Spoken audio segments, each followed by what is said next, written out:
Bonsoir, merci de nous préférer pour vous informer Covid-19. On va encore une fois en parler ce soir. Mon invité, Dr Asimawe Pana, il est médecin de santé publique, épidémiologiste, ancien haut fonctionnaire de l'Organisation mondiale de la santé à la retraite. Avec lui, nous allons devoir passer au pain fait ce thème. Vaccination va-t-elle limiter la chaîne de contamination? Bonsoir docteur et bonne arrivée chez nous. Merci Mathieu, c'est toujours un plaisir, comme je le dis, d'être sur ce plateau et d'échanger toujours sur cette thématique qui nous préoccupe et qui préoccupe tout le monde entier. Voilà. Vous allez bien? Je vais très bien, comme vous le voyez. Ouais, je pose la question parce que vous savez là où je veux en venir. Je le sais. Vous vous êtes fait fasciner hier. Hier, je sais. Et voilà. Après la piqûre là, quand on vous a piqué, oui.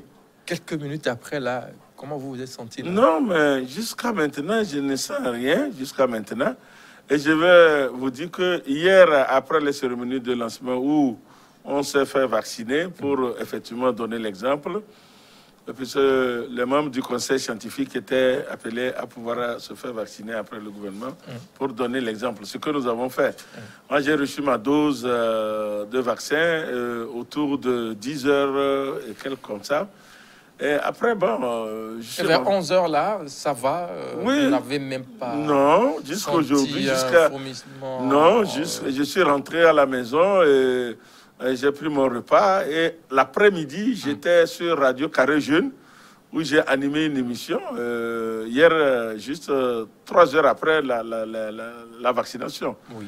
Et je viens du boulot comme ça, où j'ai bossé toute la matinée.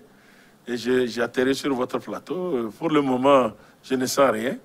Voilà.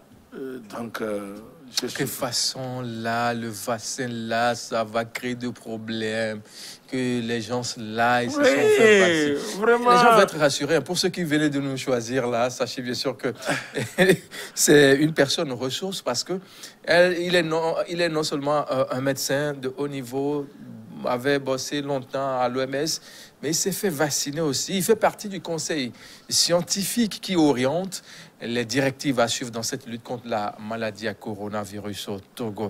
Et c'est pour avoir le cœur net que nous vous posons ces questions. Mais oui, bien sûr, Mathieu. Et aujourd'hui, là, une journée après, vers 10h, 11h aujourd'hui, là... Vous me voyez, je me porte en forme comme les jours précédents.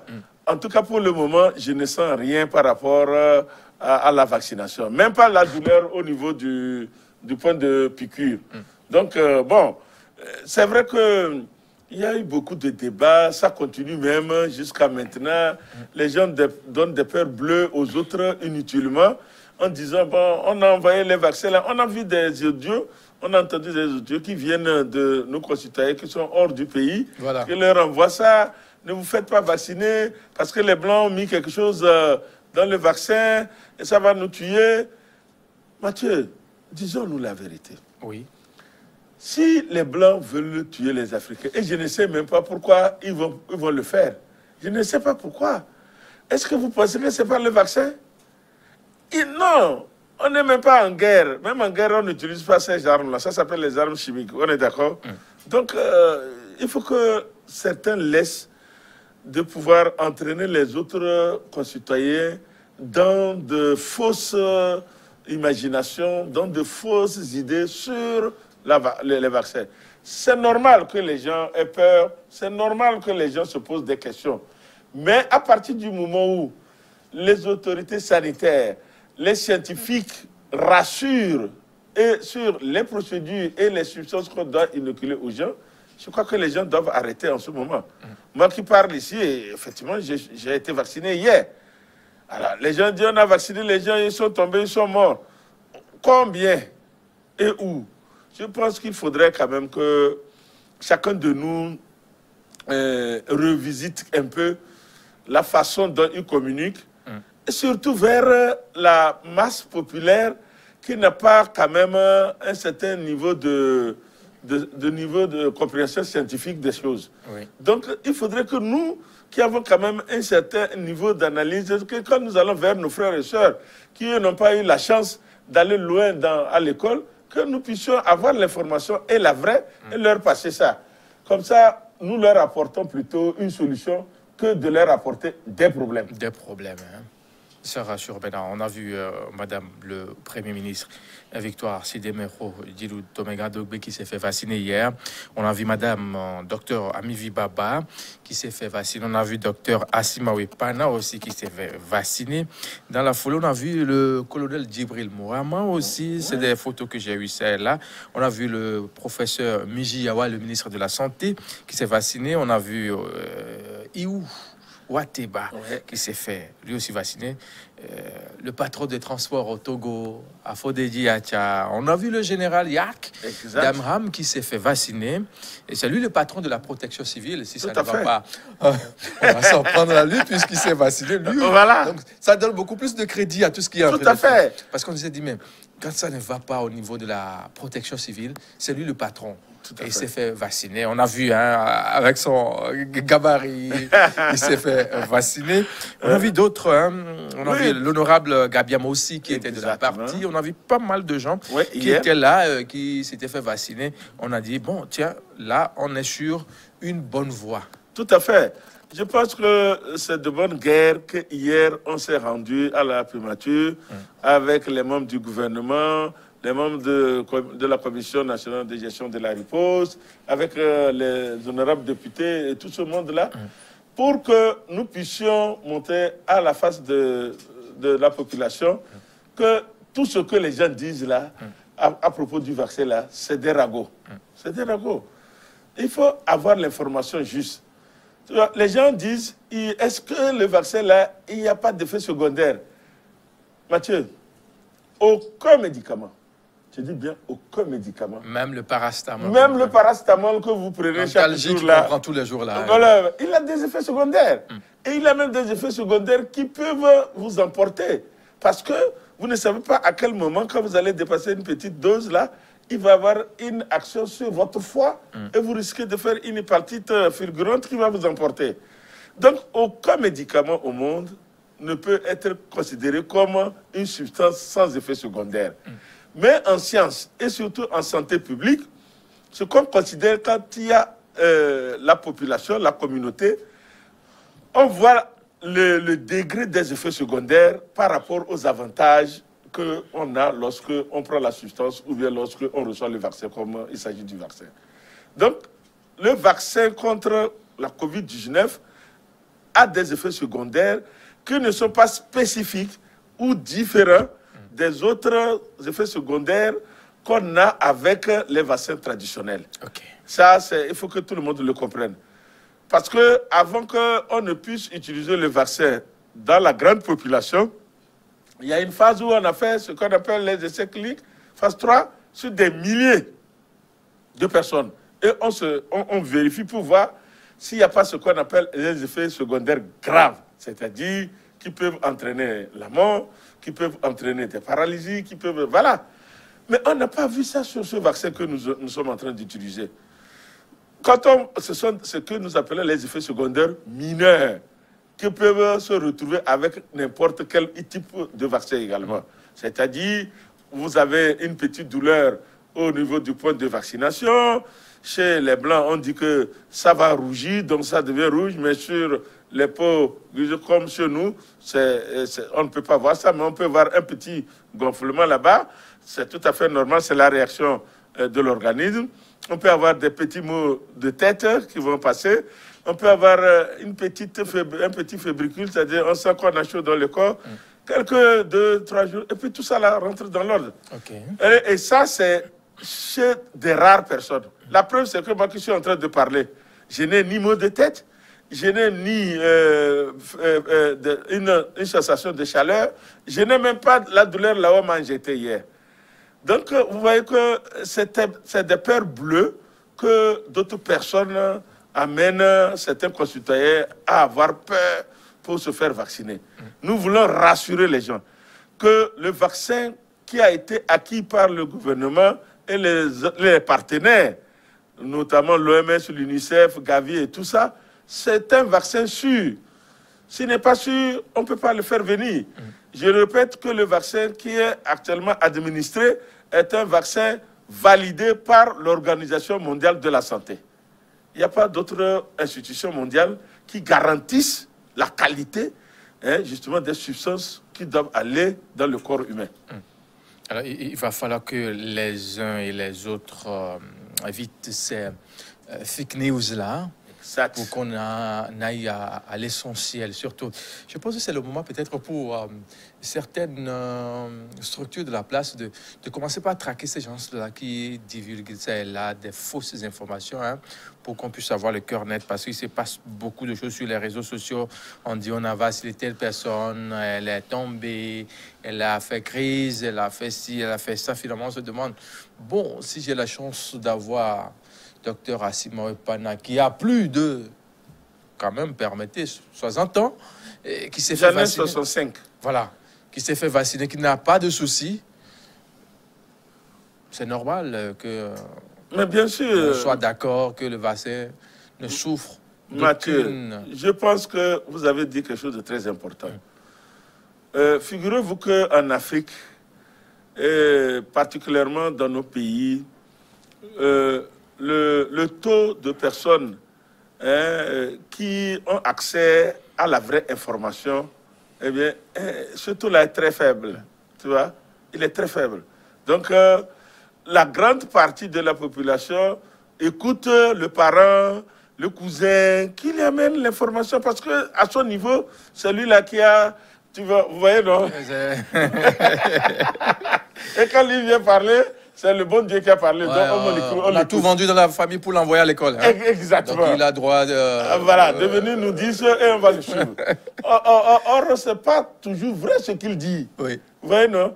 Et je suis d'accord avec vous qu'il faut que on commence à traquer. Oui, Scrick doit prendre... Les gens qui... Comme le dit quelqu'un, prend ses responsabilités sur ce point-là. Scrick, on a vu sur certains dossiers, la réaction a été spontanée. Il faut qu'on commence par retracer certains petits trucs-là, voir qui fait quoi et comment, qui sont ceux-là qui envoient ces fausses informations-là. Parce qu'avant de venir sur ce plateau, commencer cette émission, j'ai eu pas mal d'informations que le vaccin, voilà, il y a ci, il y a ça.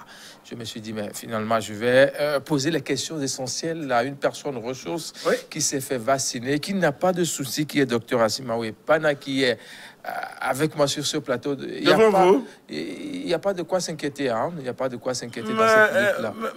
Monsieur Mathieu, s'il y avait à s'inquiéter, je vous dirais que je suis alité, on m'a vacciné hier. Jusqu'à maintenant, il faut que les gens comprennent ceci. Lorsqu'on déclenche un processus de vaccination dans la communauté, il y a un processus de suivi qu'on met en place. Oui. Hier, par exemple, quand on vous vaccine, on ne vous laisse pas partir comme ça. OK. Non. Quand on vous vaccine, on vous dit, on a donné cette information hier avant qu'on ne démarre avec la chef du gouvernement. Ouais. Quand on vous vaccine, vous retournez à votre place, vous restez 15 à 30 minutes. Et l'équipe a déjà tout ce qu'il faut comme médicament au cas où il y a une réaction. Parce qu'on ne sait pas comment l'organisme peut réagir. Oui. Voilà. Et toutes ces mesures-là sont prises. Nous étions plus d'une cinquantaine là-bas. On est resté. Personne n'a présenté un moindre signe de malaise jusqu'à ce qu'on parte. Jusqu'à aujourd'hui, on a fait le suivi. C'est tous ceux qui ont été vaccinés. Aucun effet secondaire n'a été signalé à ma connaissance. Vous voyez, non? Donc, il faut que les gens se rassurent qu'on ne prend pas les gens, on va les vacciner, et puis, dès qu'on a fini de les vacciner, on les laisse partir à la vie. Non, il y a un petit suivi qui se fait dans 15-30 minutes pour s'assurer que la personne n'a pas fait peut-être un petit malaise, et puis on le laisse rentrer. Et on le suit. Voilà, donc on le suit. C'est pour ça que dans le processus qui a été mis en place, lorsqu'on va vacciner les gens, il y a les contacts du centre de santé où on vous a vacciné. Donc, quand vous rentrez à la maison, que vous sentez quelque chose, vous appelez au centre de santé où vous avez été vacciné, et puis vous dites ce qui ne va pas. Si c'est nécessaire que vous alliez pour qu'on vous prenne en charge, ils vous diront. Si ce n'est pas nécessaire, ils vous le diront. Donc, tout ce mécanisme-là de suivi, de prise en charge post-vaccinale, ce mécanisme-là est en place pour s'assurer que quand on vaccine quelqu'un, on le suit correctement. On a vu la chef du gouvernement qui s'est fait vacciner. Oui. C'est la première, hein? Oui, bien sûr, c'est elle. La charité bien ordonnée commence par soi-même. Donc, elle a donné l'exemple pour dire aux gens que le vaccin que le gouvernement a amené est un vaccin sûr. Donc moi, je commence à me faire vacciner pour que vous sachiez que ce n'est pas un mauvais médicament qu'on a amené. Je crois qu'il n'y a pas d'autre exemple plus que ça. On va devoir sur ce reportage du service de la rédaction de votre chaîne qui était sur les lieux et qui a tourné ces images-là. Là, c'était avec notre confrère Helmut Pinto qui a assuré le reportage. Le Premier ministre togolais vient de se faire administrer la toute première dose du vaccin AstraZeneca. Une action symbolique car elle rassure avant tout la population. J'ai donc l'honneur de lancer ce jour, au nom du chef de l'État, Son Excellence M. Faure Issa-Zimna Gnassingbé, la première phase de la campagne de vaccination. Les vaccins que nous mettons à la disposition de la population togolaise sont sûrs. Ces vaccins restent à ce jour notre seule chance de reprendre rapidement le cours normal de nos vies. À tour de rôle, quelques membres du gouvernement ont suivi le pas pour lancer ce qui est la première campagne nationale de vaccination contre le coronavirus au Togo. C'est un signal fort pour dire à tous les Togolais que nous avons un vaccin, un système de riposte efficace qui va marcher. Donc c'est avec beaucoup de joie, beaucoup de plaisir que nous avions pris cette vaccination. Des effets secondaires du vaccin, il peut y en avoir, mais ils seront mineurs et passagers. Ce sont des effets secondaires qui seront très mineurs. C'est lorsque vous avez la fièvre, vous prenez du paracétamol. Lorsque vous avez des maux de tête, vous prenez du paracétamol et vous reposez. J'ai bien dit, c'est des effets secondaires passagers qui vont durer 24 à 48 heures. Un peu plus d'un an après le premier cas positif de Covid signalé au Togo, le pays est entré en possession de 156 000 doses de ces vaccins issus de l'initiative internationale COVAX, avec pour objectif de vacciner le personnel de santé et les personnes de 50 ans et plus résidant dans le Grand Lomé.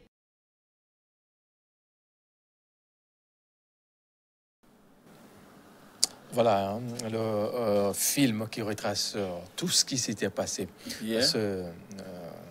ce 10 au Togo en matière de la riposte contre la maladie à coronavirus. Plus d'inquiétude dans cette démarche-là pour pouvoir sauver des vies. La chef du gouvernement a lancé la vaccination hier. Nous avons été vaccinés pour donner l'exemple. Et aujourd'hui, les agents de santé sont en train d'être vaccinés depuis le matin. Oui. Il y a beaucoup d'images qui ont circulé. Il y a des fils, il y a un engouement au niveau des structures sanitaires. Honnêtement, personnellement, je ne m'attendais pas à cet engouement-là. Il y a une mobilisation des agents de santé dans les formations, dans les sites qui ont été retenus pour la vaccination.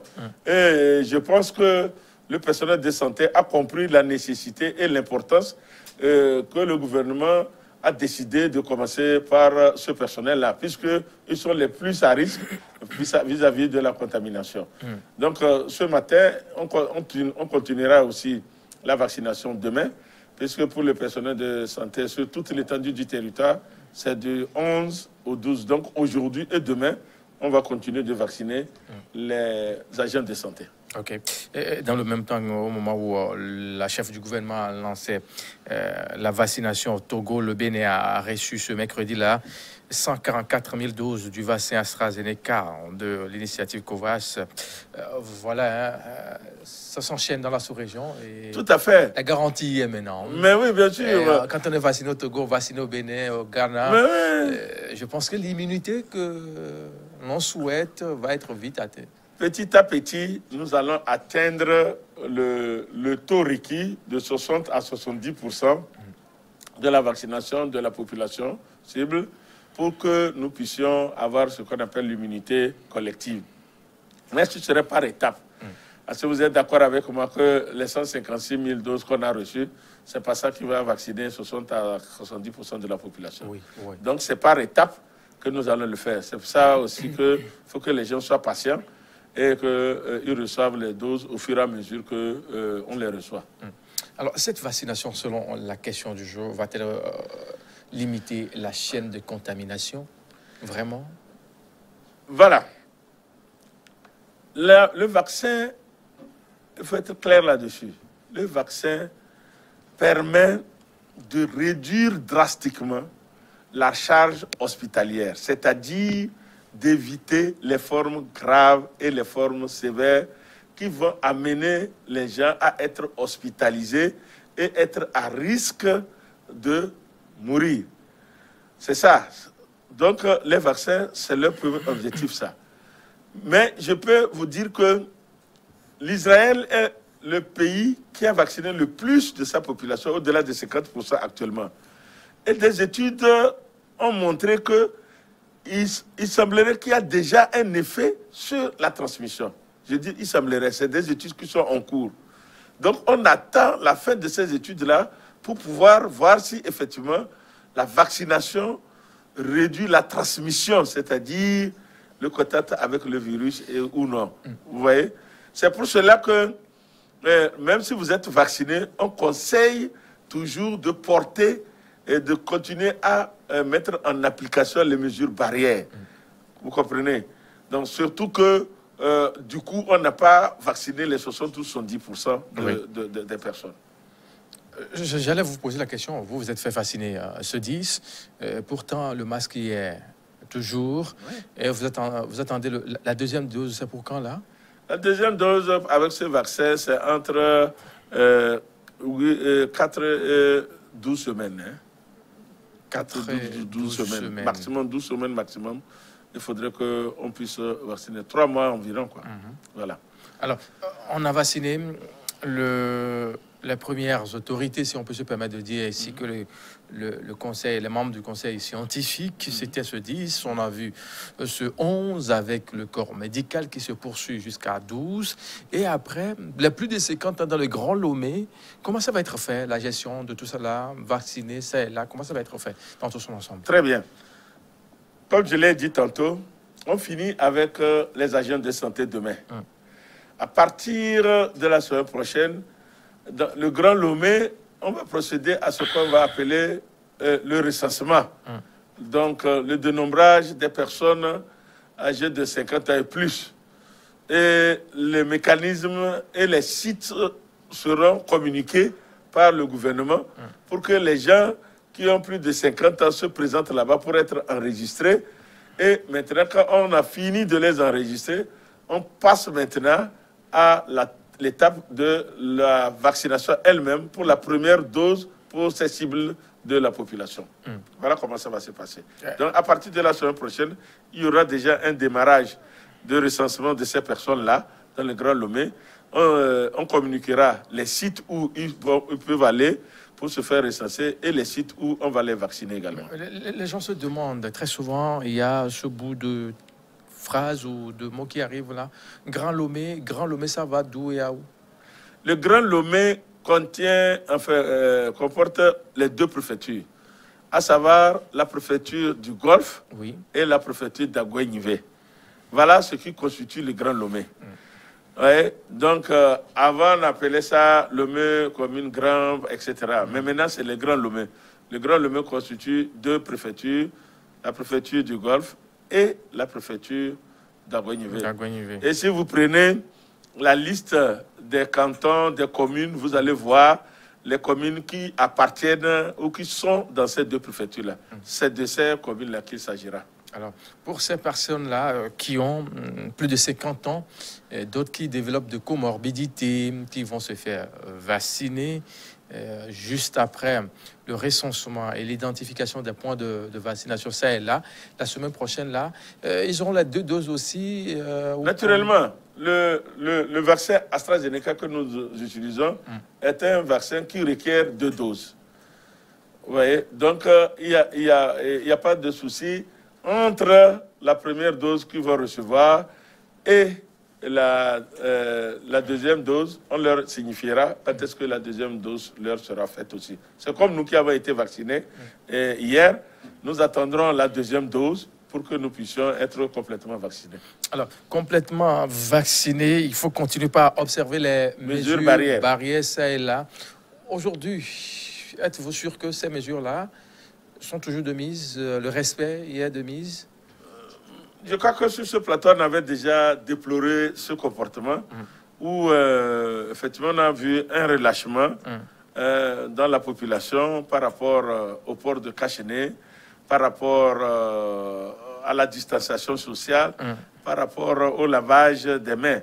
Si on note par-ci, par-là, quand même que certains continuent de laver régulièrement les mains avec de l'eau et du savon, ou bien l'utilisation de la solution hydroalcoolique, ce n'est pas le cas aussi pour le port de masque, de cache-nez. Mais Mathieu, je veux rassurer que depuis 3-4 jours, quand je sors pour aller vers le boulot, je me rends compte que la force de sécurité est là.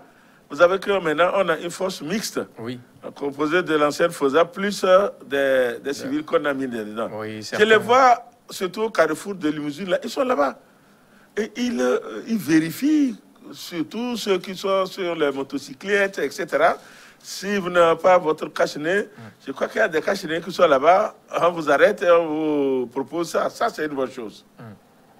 Alors, on sait qu'il faut porter les masques pour éviter la contamination. C'est l'une des mesures qui est très, très conseillée dans cette lutte contre la maladie à coronavirus. Mais dans les marchés, dans les églises, dans les écoles et autres, est-ce qu'il y a vraiment un suivi? Parce que il ne passe beaucoup de choses dans certaines écoles privées. Quand vous voyez l'effectif, à la récréation, à la sortie au cours de la journée continue, vous allez vous dire, mais c'est un monde carrément à part.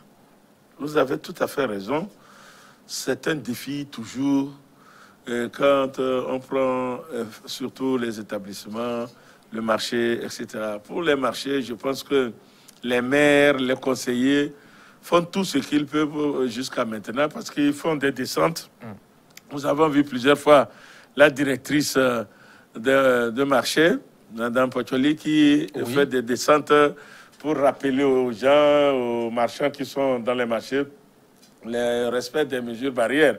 Nous avons vu également les conseillers, les maires descendre pour parler aux gens. Et je pense que c'est une bonne chose qu'on doit continuer. Il ne faut pas qu'on se lasse de parler des mesures barrières. Maintenant, pour les établissements, je pense qu'il y a un suivi. Parce que au départ, oui. Mais non, mais maintenant. Actuellement, ce n'est plus vraiment ce qu'on a constaté au départ. Non, mais maintenant, parce que la fois dernière, j'étais avec un professeur de CEG.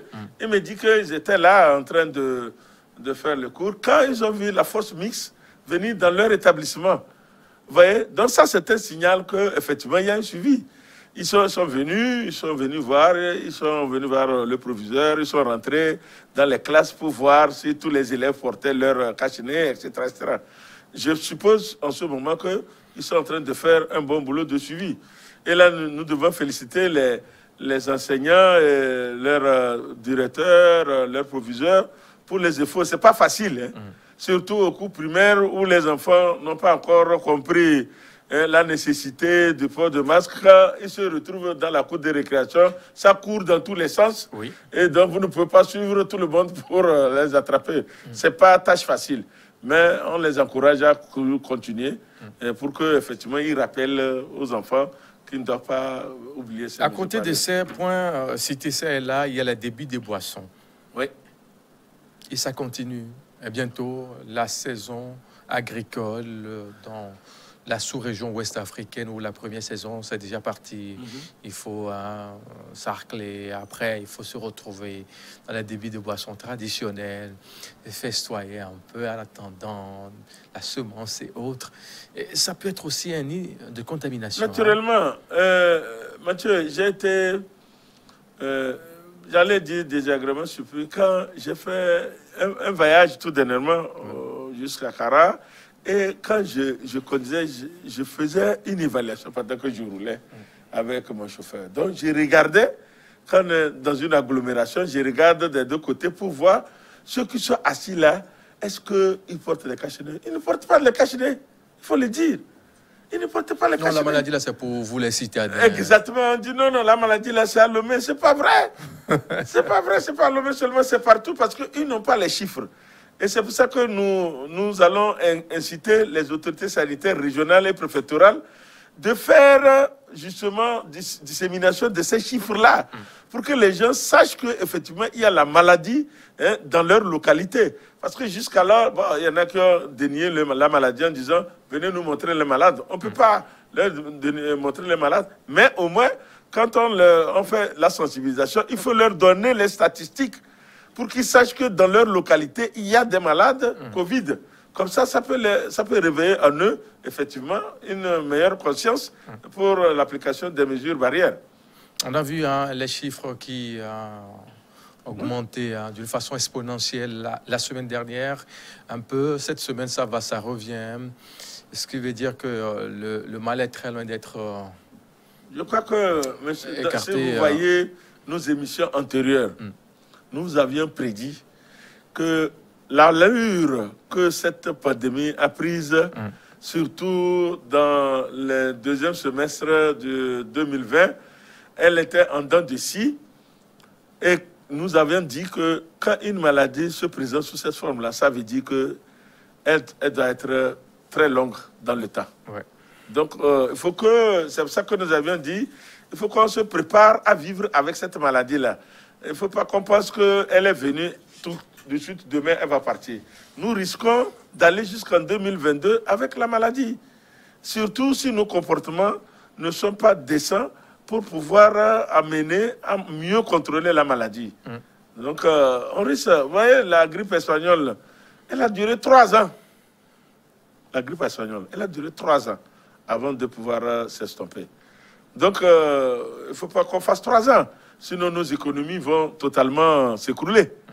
Alors, donc, ça dépend de nous. Il faut qu'on écoute les conseils. Il faut qu'on écoute les consignes qu'on donne en matière de prévention. Et je le répète encore, la prévention, c'est le port de cache-nez, c'est le lavage des mains, c'est la distanciation sociale, c'est l'éviction des attroupements, etc. C'est ça. Si on applique ça, le virus va commencer à ne pas trouver de nouvelles victimes pour faire. Et là, on peut s'en sortir. Il y a une question qui m'a été posée sur la plateforme de l'émission qui dit ce qui suit. Est-ce que le port de masque annule le respect des autres mesures barrières? La personne veut faire allusion, bien sûr, à un constat dans certains centres de santé où l'effectif est vraiment... voilà quoi. Et puis, certes, les gens ont porté des masques, mais ils sont tellement coincés, ils sont assis l'un à côté de l'autre sans cette distanciation physique ou sociale tant prônée dans les mesures barrières. Et pour cause, la personne a eu à citer comme... je tais le nom de ces centres de santé-là, mais le lien que la personne a fait que le CHR Lomé commune, par exemple, a été réquisitionné pour la lutte contre Covid-19, mais on n'a pas pensé dans le même temps créer un centre pouvant contenir cette masse-là qui se trouve dans la zone de Kégué, Djagblé, Aveta, Klobatem et autres là. Oui, ça c'est une réalité de ce que nous appelons l'encombrement des services. Et je pense que les responsables sont en train de nous écouter. Et je suis sûr qu'ils vont réfléchir là-dessus pour pouvoir trouver des solutions idoines. Il revient, ce n'est pas parce qu'on est dans un centre de santé qu'on ne doit plus respecter la distanciation sociale. Je rappelle ici que les mesures pur isolement n'ont pas d'effet. C'est les mesures barrières combinées qui donnent des résultats probants. Donc, c'est le port de cache-nez, mais la distanciation sociale et le lavage régulier des mains et l'éviction des attroupements. C'est tout ça combiné qui peut donner des résultats. Le masque à lui seul ne peut pas permettre d'arriver à contrôler la maladie. Ce n'est pas possible. C'est toutes ces mesures combinées qui peuvent permettre de contrôler la pandémie. Donc, si au niveau des structures, les gens ne respectent pas la distanciation sociale, nous leur lançons un appel pour faire l'effort de pouvoir distancer les gens qui viennent pour les consultations quand il s'agit des structures sanitaires, mais également au niveau des autres structures comme les magasins, comme les banques, etc., etc. Il faut que les gens fassent l'effort de pouvoir respecter cette distanciation sociale-là. Alors, on a eu à aborder ce point, bien sûr, concernant la distanciation sociale. Sur ce point, et dans le même temps, il vous est arrivé de jeter un coup d'œil dans les taxis qui font les allers-retours dans la ville et autres là. Aujourd'hui, on s'en fout pas mal de l'effectif dans les taxis. Hein. Ça, c'est quelque chose qu'on doit dénoncer. Et surtout sur certaines grandes artères qui enfin, Lomé-Palimé, par exemple, Lomé-Tchévier, Lomé-Notien, il faut dénoncer cela parce que moi-même, quand je revenais la fois dernière de Kara pour Lomé, j'ai rencontré des bus de 15 places. Les gens sont revenus sur la station comme il n'y avait pas Covid. Ils entassent les gens et c'est quand, par exemple, ils veulent arriver au niveau des forces de défense qu'ils vérifient que tout le monde a porté son cache-nez. Et c'est à ce moment aussi qu'ils font l'effort de dire que, bon, et j'ai vu quelqu'un, il voulait tricher un peu, il a fait descendre certains passagers avant même l'arrivée de contrôle. Voilà, donc les autres vont pouvoir passer comme si c'était des piétons et il les reprend ailleurs. Il faut dénoncer cela. Ce n'est pas bon, ce que les compatriotes font. Ce n'est pas du tout bon, parce qu'on a pris des mesures. Il va falloir qu'effectivement, les forces de défense et de sécurité puissent être plus vigilantes là-dessus pour qu'ils puissent contrôler les gens à l'inopiné et mettre les sanctions qu'il faut. Parce que c'est la vie des personnes qui est en danger comme ça. On a dit 15 places, il faut tel nombre de personnes. Taxi de 5 places, il faut tel nombre de personnes. Mais les gens ne respectent plus ça. Il faut le dénoncer, c'est vrai. On l'a vu. Et ce n'est pas bon. Il va falloir que les concitoyens comprennent que nous sommes dans une lutte contre une maladie qui se transmet lorsqu'on est côte à côte. Donc il va falloir réfléchir et pouvoir redresser le tir. Docteur Assimawe Pana, il vous arrive d'aller de temps en temps dans votre localité, sinon au village. Quand vous allez là, quelle est cette information que vous les servez dans cette lutte-là? C'est-à-dire? Ah oui, la sensibilisation, elle n'est pas que sur les médias. Bien sûr, quand, par exemple, j'étais dans mon village. Oui, j'étais dans mon village. Ça nous intéresse. Oui, j'étais dans le village. Et quand j'arrive, surtout, j'arrive, avant de rentrer... On veut avoir le cœur net, on va vérifier. Hein. Oui. Non. Parce que d'abord, quand j'arrive, j'ai mon masque. Oui. Il ne faut pas arriver au village sans masque. Et puis aller parler du masque à tes parents. Non, c'est ça, M. Mathieu. Si vous arrivez au village et sans masque, et vous voulez maintenant parler à vos parents pour leur dire qu'il faut porter le masque, tout ça là, mais on va vous poser la question. C'est moi, j'ai dit, mais pourquoi vous-même vous n'avez pas porté? Donc, il faut donner l'information, mais donner l'exemple. Donc moi, quand je vais au village, j'ai un carton de masque avec moi. J'ai un carton de masque, les petits cartons de 50 là. J'ai ça toujours dans ma voiture. Et quand j'arrive, je vois que les gens n'ont pas porté. Je dis, mais où est ton masque? Si tu n'as pas de masque, reste à 3 mètres de moi avant.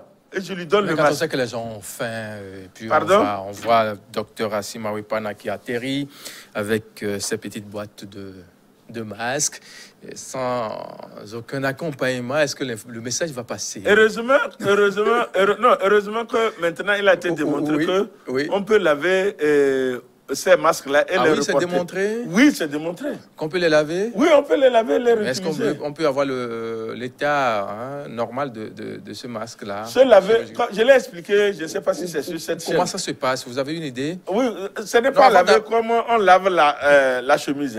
C'est pas laver comme ça. On va revenir sur ça, mais ce que vous faites dans votre village, ça m'intéresse. Oui. Oui, la sensibilisation sur ce point-là. Oui, quand j'arrive, si ils sont là, 5, 6... viennent dire bonjour, etc. Je profite pour leur parler, d'abord observer s'ils respectent les mesures barrières, s'ils respectent la distanciation.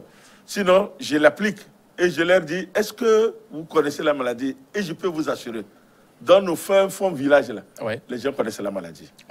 Ils savent qu'il y a la maladie. Ça, c'est un point de gagner. C'est très important. Ils savent, parce que tu vois certains, avec des masques, bon, c'est vrai, ils n'ont pas lavé ça, c'est comme si, bon, ça fait 2 semaines qu'il a porté, etc.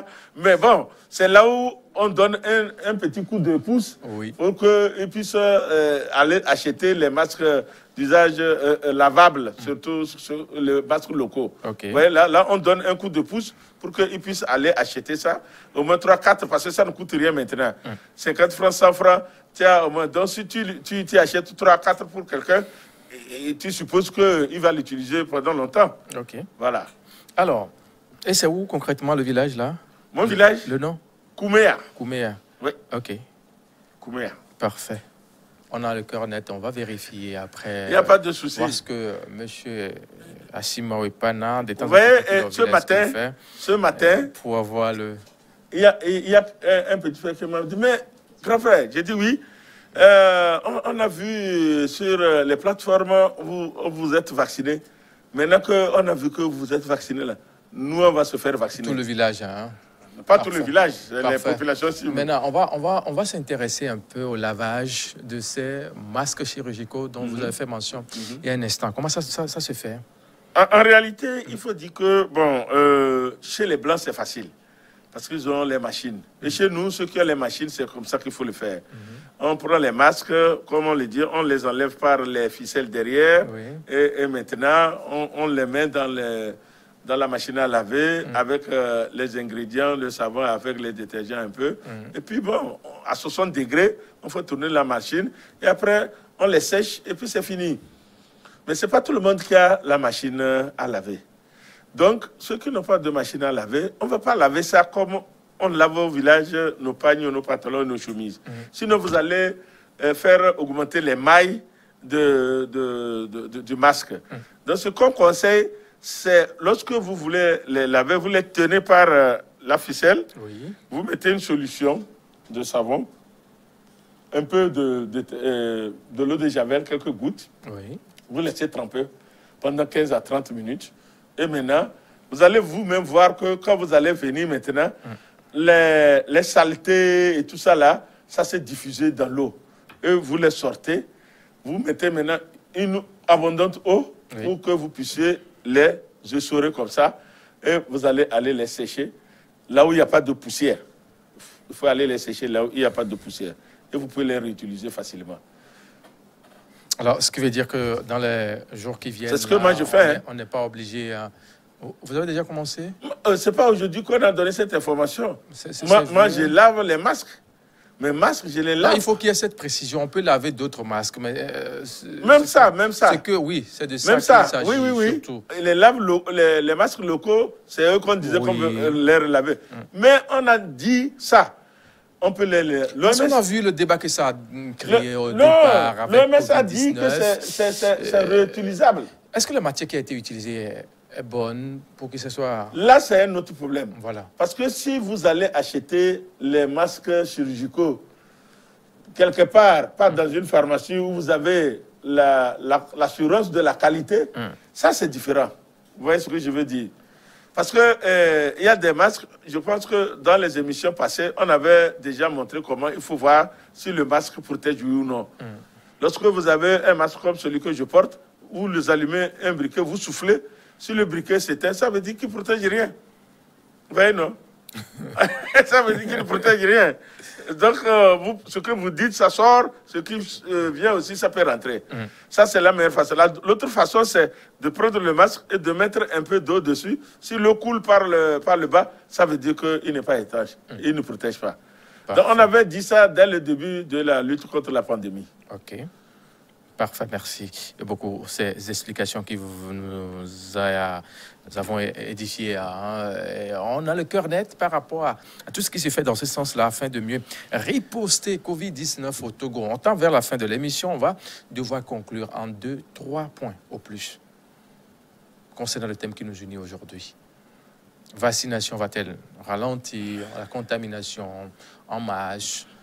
Je pense que la première des choses que nous allons dire, c'est qu'il faudrait que la population ait confiance aux autorités et puis aux scientifiques en matière de vaccination. Et le gouvernement a fait sa part, il a joué sa partition. Il nous reste, nous, la population bénéficiaire, de faire la nôtre. Il faudrait que les gens cessent d'intoxiquer les autres pour les dissuader d'aller prendre la vaccination. Nous voulons dire aux gens que le gouvernement a fait venir un vaccin qui est sûr, puisque nous-mêmes, on s'est fait vacciner et nous sommes là. Nous sommes en train d'animer cette émission. Bien, ça c'est numéro 1. Numéro 2, il faut comprendre que les mesures barrières restent d'actualité. Port de masque, lavage fréquent des mains, de l'eau et de savon, à défaut, solution hydroalcoolique, distanciation sociale, éviction d'attroupement. Et tousser dans le... Tousser dans le pli du coude, tout ça, ça reste valide. C'est pas parce qu'il y a le vaccin qu'on doit plus, on va laisser les mesures barrières. Ça, c'est 2. Oui. 3, je pense que il y a effectivement des rumeurs qui courent par-ci, par-là sur la maladie. Et il y a encore des gens qui dénient la maladie. La maladie, je voudrais que les gens sachent que la maladie n'est pas finie. Les nombres de cas continuent d'augmenter. Ça veut dire qu'il faudrait que les gens écoutent très bien et appliquent tout ce qu'on a donné comme recommandation pour que nous puissions contrôler la maladie dans les semaines à venir. Parfait.